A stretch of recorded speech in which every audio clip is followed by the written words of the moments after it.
នេះគឺជារូបរាងរបស់ខ្ញុំកាលពី3ឆ្នាំមុនហើយនេះគឺជារូបរាងនៅក្នុងឆ្នាំ2026អ្នកនរគ្នាអាចឃើញមានភាពខុសប្លែកគ្នាខ្លះទៅលើស្បែកទៅលើទំហំរូបរាងអីចឹងទៅអញ្ចឹងកាលពីប្រហែល2 3ឆ្នាំមុនគឺខ្ញុំ control អាទម្ងន់របស់ខ្លួនឯងបាននេះមានឡើងមានចុះចឹងទៅហើយស្បែកអីក៏ស្អាត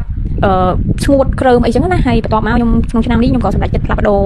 របបអាហាររបស់ខ្លួនឯងខ្ញុំគិតថាមានតែរបបអាហារដែលជួយបានព្រោះខ្ញុំជាមនុស្សអ្នកដែលអត់សូវទម្លាប់ប្រើប្រាស់របស់ដែល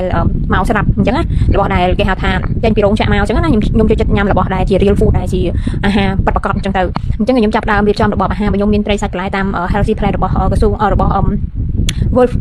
World Health Organization ដែល WHO ហ្នឹងគឺអញ្ចឹងក៏រៀបចំតាមហ្នឹងហើយ3ខែហើយមកដល់ឥឡូវហ្នឹងគឺខ្ញុំឃើញមានការខុសប្លែកផ្លាស់ប្ដូរច្រើនអញ្ចឹងអ្នកនរគ្នាឃើញស្រាប់អីស្បែកខ្ញុំបច្ចុប្បន្នវាមិនស្អាត smooth ហ្មងឯងប៉ុន្តែគាត់ថាវាល្អប្រសើរជាងមុនទី1វាមានសំណើមជាងមុនវារបៀបថាភ្លឺមុនហើយមិនសូវអស់មានថាវាអត់សូវស្ងួតដូចមុននេះអញ្ចឹងណាអញ្ចឹងតាមរយៈអាហារហ្នឹងផងហើយនឹងរបៀបដែលយើងហាត់ប្រាណអីថែទាំសុខភាពខ្លួនឯងអញ្ចឹងទៅធ្វើចលនារាងកាយផ្សេងៗអញ្ចឹងណាចាគាត់ថាការគេងខ្ញុំនៅប្រកាន់ត្រឡប់ដដែលចូលគេងយប់បន្តិចអញ្ចឹងណាតែបើសិនជាយើងបានគេងម៉ោងដែលល្អម៉ោង10អីយប់អីចឹងទៅក៏កាន់តែប្រសើរអញ្ចឹងណាអញ្ចឹងខ្ញុំចង់បញ្ជាក់នៅក្នុងវីដេអូនេះមានន័យថាសំណួរសួរថាតើរបបអាហារពិតជាផ្លាស់ប្ដូររូបរាងកាយរបស់យើងឬក៏ផ្លាស់ប្ដូរសុខភាពយើងបានមែនឬក៏អត់ចម្លើយគឺពិតមែនសម្រាប់ខ្ញុំជាបទពិសោធន៍ដែលខ្ញុំបានពិសោធន៍មើលគឺអាហារពិតជាជួយច្រើនមែនតើទៅនឹងស្ថានភាពសុខភាពរបស់យើងណាអញ្ចឹង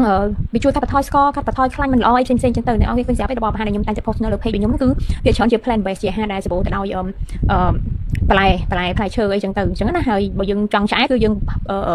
បញ្ចូលនៅពពួកប្រូតេអ៊ីនវីតាមីនអីចឹងទៅណាហ្នឹងហើយវីតាមីនមាននៅក្នុងបន្លែជាប្រូតេអ៊ីនដូចជាសុទ្ធដូចជា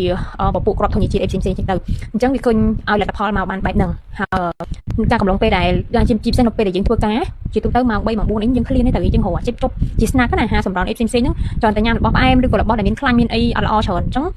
អាហ្នឹងក៏វាជំរុញឲ្យយើងពិបាកក្នុងការសម្រកទម្ងន់គ្រប់គ្រងទម្ងន់ខ្លួនឯងឬក៏ធ្វើឲ្យឡើងខ្លាញ់ឡើងស្ករអីចឹងទៅអញ្ចឹងឥឡូវនេះគឺអត់ទេខ្ញុំញ៉ាំដលងស្ងោរឬក៏អីពពុះដែរថា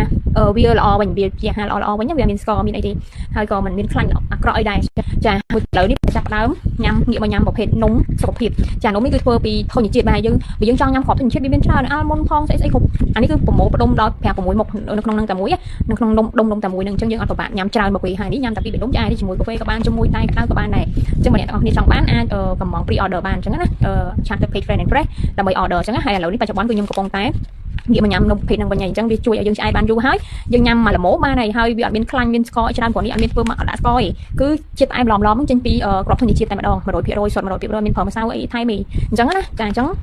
ត្រឡប់មកវិញបើសិនជាអ្នកទាំងអស់គ្នាគាត់ថាចង់ផ្លាស់ប្ដូររបបអាហាររបស់ខ្លួនឯងឬក៏ចង់ធ្វើមិនឲ្យសុខភាពប្រសើរជាងមុនណាខ្ញុំគិតថារបបអាហារគឺជារឿងសំខាន់ដែលអ្នកទាំងអស់គ្នាត្រូវគិតមុនគេមុននឹងចាប់ដើមប្រើប្រាស់ផលិតផលផ្សេងៗហើយរំហាត់ប្រាណក៏ដូចជាការគេងហ្នឹងគឺសំខាន់ណាស់3មុខហ្នឹងអញ្ចឹង